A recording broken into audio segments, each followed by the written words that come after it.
Hi hello బా plan కేసి బలి పెడుతున్నావయ్యా. హలో హాయ్ నమస్తే అందరికీ. వీడియో ఏంటంటే నేను ఎక్కడికన్నా మా కోయటోళ్ళతో కూడా వెళ్ళినా, జమియాకి వెళ్ళినా, లేదా ఎక్కడికన్నా వెళ్ళినా నన్ను చాలామంది చాలా అడుగుతూ ఉన్నారు అనమాట.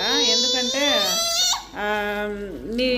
మీ బాబా అని అన్నప్పుడు నా బాబేనని అనుకో, మీ బాబా నువ్వు కోయిటింట్లో ఉండవా బయట ఉండవా, మీ బాబుని పెట్టుకొని ఎలా పని చేస్తున్నావు, కోయిటోళ్ళు ఒప్పుకున్నారా, అలా ఒప్పుకుంటారా అని చెప్పని అడుగుతూ ఉన్నారు. అవునండి ఒప్పుకున్నారు, ఈ బాబు నా బాబు, నేను కోయిటింట్లో పని చేస్తాను.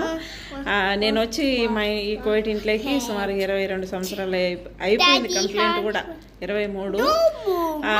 అది ఒక వీడియో నేను తీసి పెడతాను, నేను ఎలా వచ్చాను ఎలా ఏంది అనేది.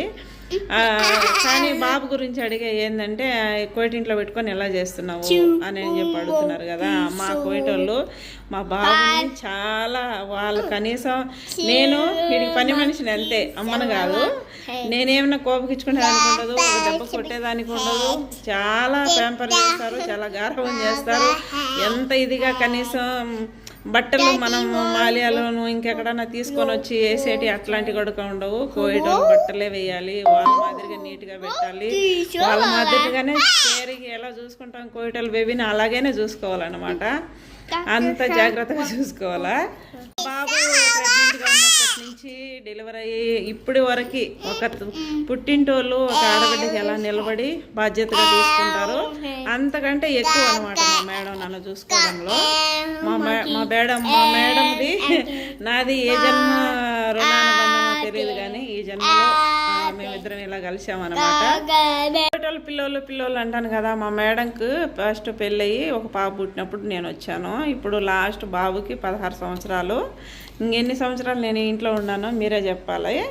కోయటోళ్ళు అందరూ మంచోళ్ళే ఉండరు, అందరూ చెడ్డోళ్ళే ఉండరండి. చాలా వరకు కోయటోళ్ళ గురించి కూడా మన వాళ్ళు అది ఇది అంటూ ఉంటారు. కానీ నాకు తెలిసి చాలా వరకు కోయటోళ్ళు మంచోళ్ళే ఉండరు.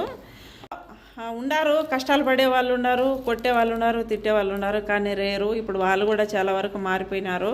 కోయటోళ్ళు అయితే చాలా మంచోళ్ళు అండి, నన్ను చాలా బాగా చూసుకుంటారు. నాకు మా కన్నయ్యకు నేను ఇంట్లో వర్క్ చేస్తున్నాను నేను ఒకటే, కానీ నా సొంత ఇల్లు కంటే ఎక్కువ అనమాట. నేను వాళ్ళలో ఒక మనిషిని అంతే. ఇంట్లో నేను నెంబర్. వాళ్ళ డాడీ నువ్వే ఒకే ఇంట్లో ఉంటారా అని చెప్పని అడుగుతారు. లేదు, వాళ్ళ డాడీ వేరే ఇంట్లో డ్రైవర్గా పనిచేస్తాడు. నేను వారానికి ఒకసారి లీవ్కి వెళ్తాను, నాకు 2 రోజులు లీవ్ ఇస్తారు. మా ఆయన కూడా ఇక్కడికి వెళ్తూ ఉంటాడు. మా ఫ్యామిలీ అందరూ ఇక్కడే ఉన్నారు, పోతూ ఉంటారు. అయిపోవచ్చింది. నెక్స్ట్ వీడియో ఏదన్నా నాకు టైం కుదిరినప్పుడు ఇంకొక వీడియో తీసి అయితే పెడతాను. ఓకే అండి, బై బాయ్. వీడియో నచ్చితే లైక్ చేయండి, షేర్ చేయండి, సబ్స్క్రైబ్ చేయండి.